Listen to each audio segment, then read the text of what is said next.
chapter 4, no, chapter 2, I'm sorry, in 2nd Maccabees.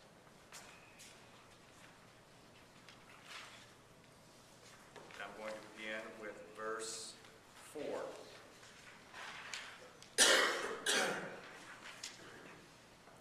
Now, referring to Jeremiah, the prophet.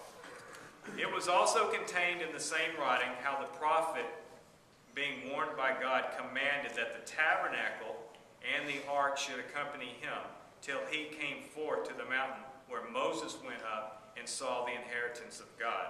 And when Jeremiah came there, he found a hollow cave, and he carried it there in the place of the tabernacle and the ark and the altar of incense, and closed the door.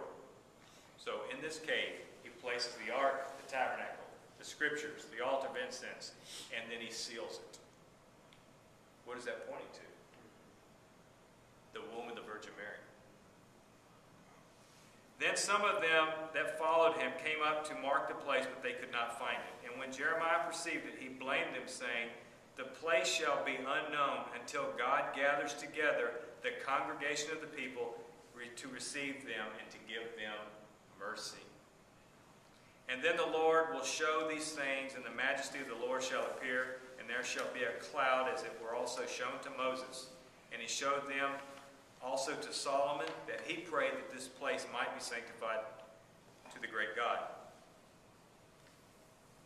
For he treated wisdom in a magnificent manner, and like a wise man, he offered the sacrifice of the dedication and finishing of the temple.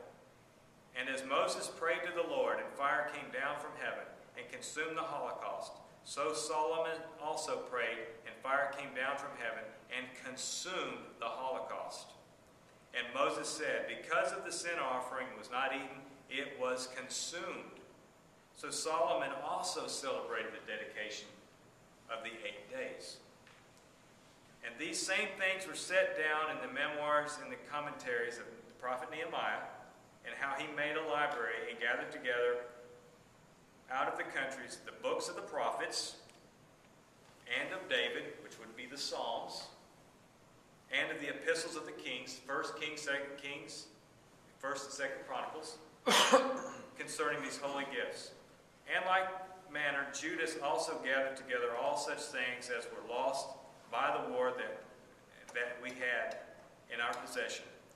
Wherefore, if you want these things, send some that may fetch them to you. As we are then about to celebrate this purification of the temple, we have written unto you, and you shall go down if you keep the same days. And we hope that God, who has delivered his people and has rendered to all his inheritance the kingdom and the priesthood and the sanctuary, as he promised in the law, will shortly have mercy on us, and will gather us together from every land under heaven into the holy place. Now, what does that have to do with the Virgin Mary and her Immaculate Conception? We just said he took these sacred gifts, put them in a cave, sealed it. That's the womb of the Virgin Mary. How do we know that? Because we've got to go back to Moses. When Moses went to the mountain to receive the 10 Commandments, the burning bush, it was burning but was not consumed. The writer here in Maccabees continues to talk about there was the consuming, the fire, but the bush was not. What was in the bush? The Word of God, the 10 Commandments. So as Moses is standing there looking at this burning bush that's not consumed, we have to see it's a sign pointing forward to the Virgin Mary. Okay? See the picture there that I've given you guys. You can see the burning bush with Moses. In today's time, this should be a sign to what historical event that we just celebrated?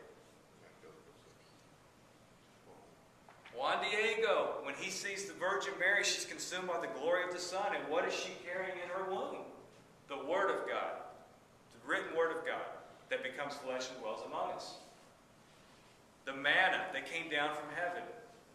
And the rod of Aaron, signifying the high priest. Jesus is the Word that becomes flesh. Jesus is the bread that came down from heaven. And Jesus is the high priest.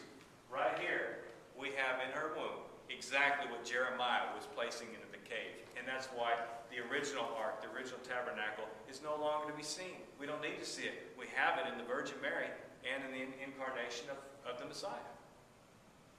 Does that make sense?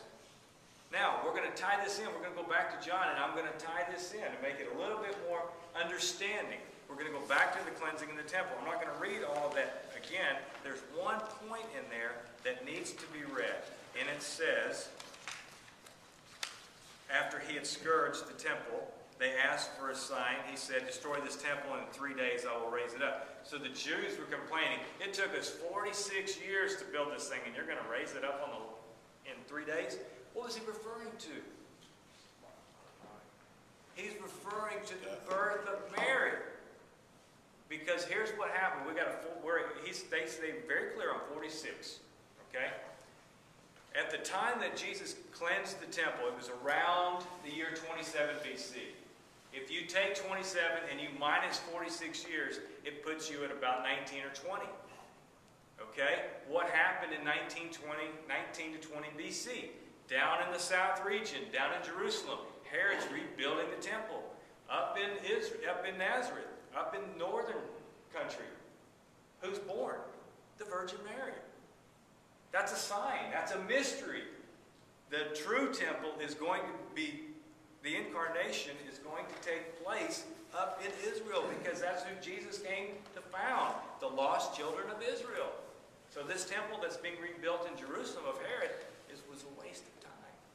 That's why Jesus could afford to go cleanse it, because now he's the true temple. That's how we tie the Immaculate Conception into this whole story. The burning bush. The bush that was consumed, but was burning but not consumed. So let's brief real quick on the timeline. What have we talked about this timeline? See if this makes sense. First, I told you in 325 BC, we have Alexander the Great conquering Jerusalem. The temple's deconsecrated in the beginning of pagan worship in the period of Hellenization.